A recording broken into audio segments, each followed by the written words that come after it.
சிம்ரன் ஒரு நிமிஷம் கூட வா, உன்கிட்ட கொஞ்சம் பேசணும். என்னங்க பேசிட்டு இருக்கேன்ல? அட வா சிம்ரன், பேசணும். ஒரு நிமிஷம் இருங்க, இப்போ வந்துருவாங்க. இத வந்துடுறேங்க.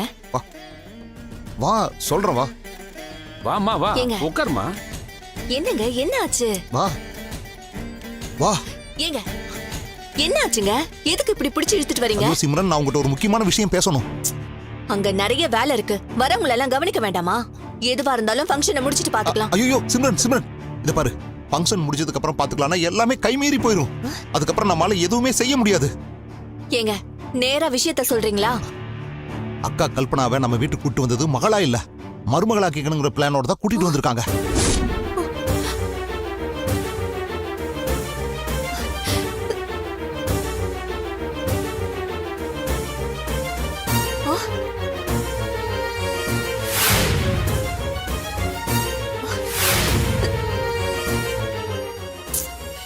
இது சரியா வராதுங்க.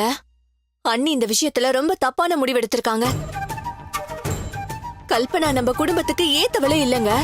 இது நடக்கவே கூடாது. நானும் அதைத்தான் நினைக்கிறேன் சிம்ரன். நாம மட்டும் இல்ல, வித்யாவை தவிர இந்த வீட்டுல இருக்கிற எல்லாருமே இந்த நிச்சயதார்த்தம் வேண்டான்னு தான் சொல்லுவாங்க.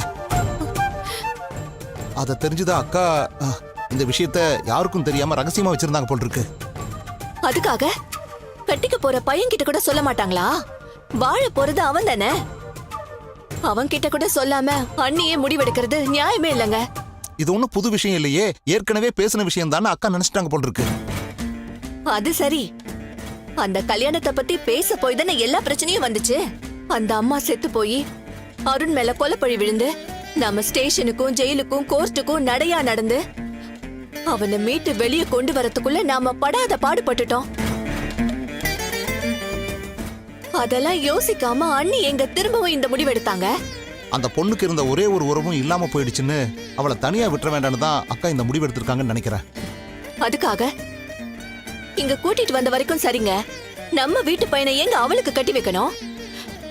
வேற யாராவது நல்ல பையனா பார்த்து கட்டி வச்சு அனுப்பி வைக்கலாம்ல. கல்பனா வந்து உண்மையை சொன்னதுனாலதான் அருண் இந்த கேஸ்ல இருந்து வெளியில வந்திருக்கான். அதுக்கு நன்றி கடன் செய்யணும்னு தான் அக்கா இப்படி ஒரு முடிவு எடுத்திருக்காங்க. அதுக்காக நம்ம பையன் வாழ்க்கையை ஏங்க பலி கொடுக்கணும்? என்னால இதை ஏத்துக்கவே முடியலங்க. அக்கா என்ன சொன்னாலும் அருண் கேட்பாங்கிற நம்பிக்கையில தான் அக்கா இந்த முடிவு எடுத்திருப்பாங்க. என்ன சொன்னாலும் கேப்பான்றதுக்காக அவனுக்கு பிடிக்காத விஷயத்த திணிக்க கூடாதுங்க. நீங்க முதல்ல அருண் கிட்ட இந்த விஷயத்த சொல்லுங்க. இது அவன் வாழ்க்கைங்க, அவன் தான் முடிவெடுக்கணும். அண்ணி சபையில வச்சு இத சொன்னாங்கன்னா அவனால மறுக்கவே முடியாதுங்க. அதுக்கு முன்னாடியே அவன் ஏதாவது செஞ்சாதான் உண்டு. நீங்க உடனே அவன் கிட்ட போய் இத பத்தி பேசுங்க. ஆமா சிம்ரன், பேசியே ஆகணும். பேசிட்டு வந்துடுறேன்.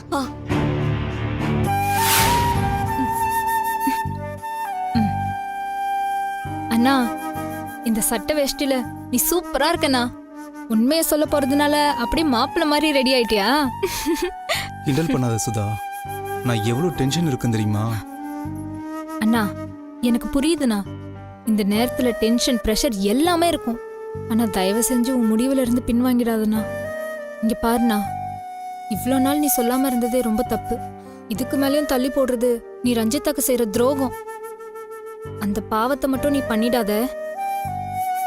இல்ல சுதா, நான் உண்மையை சொல்லணுங்கிறதுல ரொம்ப ஸ்ட்ராங்கா இருக்கேன். ஆனா அம்மா என்ன சொல்ல போறாங்க, இந்த வீட்டுல என்ன பூகம்பம் வெடிக்க போகுதுன்னு எனக்கு ஒரு பக்கம் அப்படியே பயமா இருக்கு சுதா. எல்லாமே நல்லபடியாவே முடியும்ண்ணா, நீ தைரியமா இரு. சரி, ரஞ்சிதா ரெடி ஆயிட்டாளா? அவ எப்பவோ ரெடி ஆயிட்டானா. அவளுக்கும் இன்னைக்கு தானே ஜட்ஜ்மெண்ட் டே, அதான் அவளும் ரொம்ப டென்ஷனா இருக்கா. அம்மா எங்களை ஏத்துக்கிறாங்களோ இல்லையோ அது கூட வேற சுதா, ஆனா அம்மாக்கு எதுவுமே ஆயிடக்கூடாது, அதுதான் எனக்கு பயமா இருக்கு. அண்ணா, நீ ஜெயிலுக்கு போயிட்டு வந்ததே அம்மா தாங்கிக்கிட்டாங்க, இதை தாங்கிக்க மாட்டாங்களாண்ணா? ஐயோ சுதா, அந்த கேஸ்ல என் மேல எந்த தப்புமே கிடையாது. ஆனா இந்த விஷயத்துல நான் தப்பு பண்ணியிருக்கேன். அதுவும் அம்மாக்கு கொடுத்த சத்தியத்தை நான் மீறி இருக்கேன். அம்மா நிச்சயமா இதை எதிர்பார்த்திருக்க மாட்டாங்க. இந்த அதிர்ச்சியை அவங்க எப்படி தாங்கிக்க போறாங்கன்னு தான் எனக்கு புரியல. அண்ணா, நம்ம பாசிட்டிவாவே நினைப்போம், நீ ரொம்ப போட்டு குழப்பிக்காத. டே மாப்பிள்ள, இங்கதான் இருக்கியா? நான் கீழே தேடிட்டு இருக்கேன் உன்ன.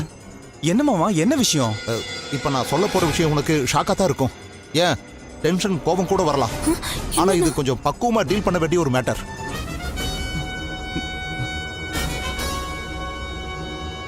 மாமா பில்டப்லாம் போதும், விஷயம் என்னன்னு சொல்லுங்க. இன்னைக்கு நம்ம வீட்ல என்ன நடக்க போகுது? தெரியுமே, அம்மா அப்பாவுக்கு 30th anniversary. அதெல்லாம் சும்மா பேருக்கு தான். ஆனா அக்கா வேற ஒரு பிளான் அருண்! அம்மா அம்மா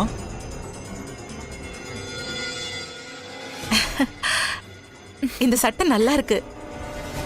ஆனா இந்த சட்டைய நாங்க உனக்கு எடுத்து கொடுக்கலையே. அம்மா இல்லம்மா, அது நீங்க வாங்கி கொடுத்த ஷர்ட் நான் போட்டு பார்த்தேன். அது ரொம்ப பெருசா இருந்துச்சு.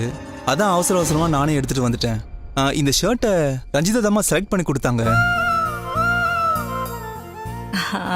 என்னை விட ரஞ்சிதா உனக்கு நல்லாவே செலக்ட் பண்ணிருக்கா. அந்த சட்டையை விட இந்த சட்டை தான் உனக்கு ரொம்ப பொருத்தமா இருக்கு. சரி, இப்போ உனக்கு ஒன்றும் வேலை இல்லைல்ல? இல்லம்மா, எதுவும் இல்லம்மா. ஏன்?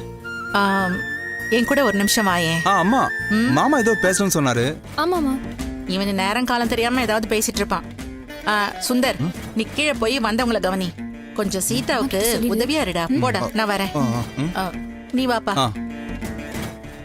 என்ன சுந்தர் நின்னுகிட்டே இருக்க? அது வந்து போ போ. போறக்கா போறேன். பா. நீ வாப்பா. போலாமா?